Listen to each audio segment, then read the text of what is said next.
కానీ ఇప్పుడు ఏం చేసినారు, 300కు పెంచినారు దాన్ని. 300 కంటే ఎక్కువ రోల్స్లో ఉన్న ఎంప్లాయీస్ ఉండే కంపెనీలు ఎన్ని ఉంటాయండి? వాళ్ళ కంపెనీలన్నీ ఏం చేస్తున్నాయి? కాంట్రాక్టు, అవుట్సోర్సింగ్ పేరు మీద 300 మంది లోపల రోల్స్లో పెట్టుకుంటారు, మిగతా వాళ్ళంతా కూడా కాంట్రాక్ట్ల కింద అవుట్సోర్సింగ్ కింద పెడతారు. ఇది ఎవరికి తెలియదు ఈ విద్య. కాబట్టి ఇంత బాహాటంగా మీరు లైసెన్స్ ఇచ్చి, ఒకప్పుడు ఎస్ఈజెడ్లు వచ్చినప్పుడు లొల్లి పెట్టినారు, ఇలా మరి మొత్తం దేశాన్ని ఎస్ఈజెడ్ చేస్తున్నారు.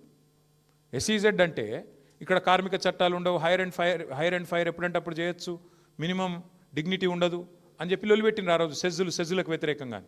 మరి ఇలా ఆ రోజు సెజ్జులకు వ్యతిరేకంగా పోరాటం చేసిన వాళ్ళు దేశం మొత్తమే సెజ్ అయిపోతుంటే, దేశం మొత్తంలోనే కార్మికులకు హక్కులు లేకుండా కాలరాస్తుంటే, మాట్లాడకపోతే పార్లమెంట్లోనే మాకు ఆవాజ్ లేకపోయా.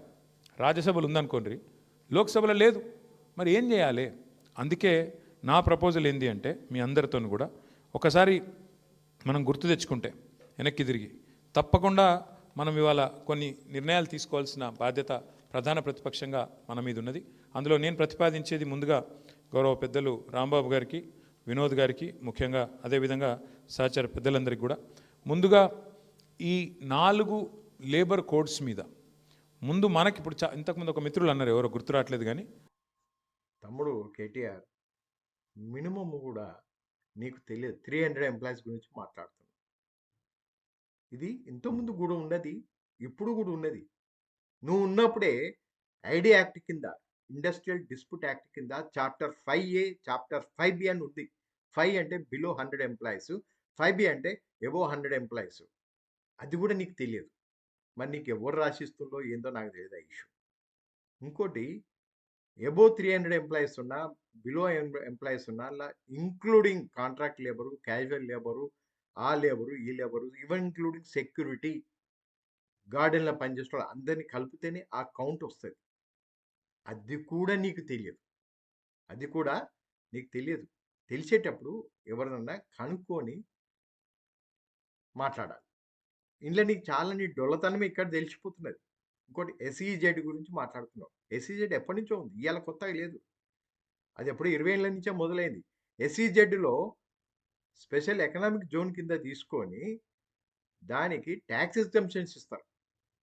వాళ్ళు డైరెక్ట్ ఎక్స్పోర్ట్ చేసుకుంటారు. కానీ అక్కడ లేబర్ చట్టాలు యాస్టీజ్గా ఉంటాయి. అక్కడ ఎస్టేట్ ఆఫీసర్ ఉంటాడు, ఎస్టేట్ ఆఫీసర్ కింద అవన్నీ కంట్రోల్లో ఉంటాయి.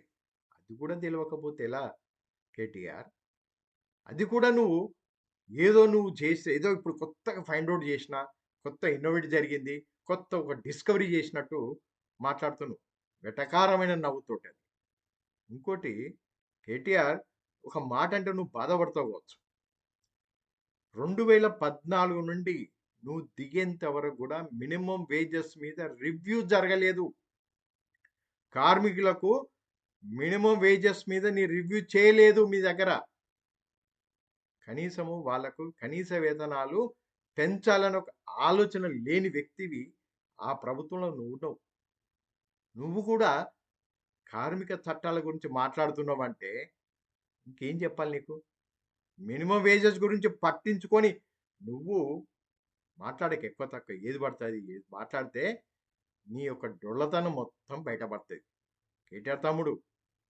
ఇంకోటి పక్కన ఎవరినో పట్టుకొని ఎవరో చెప్తున్నారు మనుషులు, వాళ్ళు ఎవరో మరి ఇప్పుడు వాళ్ళకి ఏదో ట్రైనింగ్ ఇస్తా అంటారు. ఈ ట్రైనింగ్ ఇవ్వు, ప్రాపర్ ట్రైనింగ్ ఇవ్వు వాళ్ళకు, నీ కార్యకర్తలకు ప్రాపర్ ట్రైనింగ్ ఇవ్వు. ఆ చట్టాల గురించి, 4 చట్టాల గురించి చాలా క్లియర్గా చెప్పినప్పుడు హిస్టరీలో ఏం జరిగింది కూడా చెప్పాలి. అప్పుడే వాళ్ళకి అర్థమవుతుంది. అంతేగాని ఇప్పుడేదో చట్టాలు పెట్టేస్తాను, అలా మల్లారెడ్డి ఏదో 10 లక్షలు ఇస్తున్నాడు, మీ పార్టీలో డబ్బులు లేనట్టు, అసలు రూపాయి లేనట్టు, మల్లారెడ్డి 10 లక్షలు ఇస్తున్నాడు, ఇప్పుడు ట్రైనింగ్ స్టార్ట్ చేస్తున్నా అని చెప్పి ఆ గొప్పలు, ఆ పిచ్చి మాటలు బంద్ చేయండి. ఆ పిచ్చి మాటలు నువ్వు బంద్ చేయి ఫస్ట్. నీకు ఇప్పటికి కూడా అర్థం కావడం లేదు ఇంకా.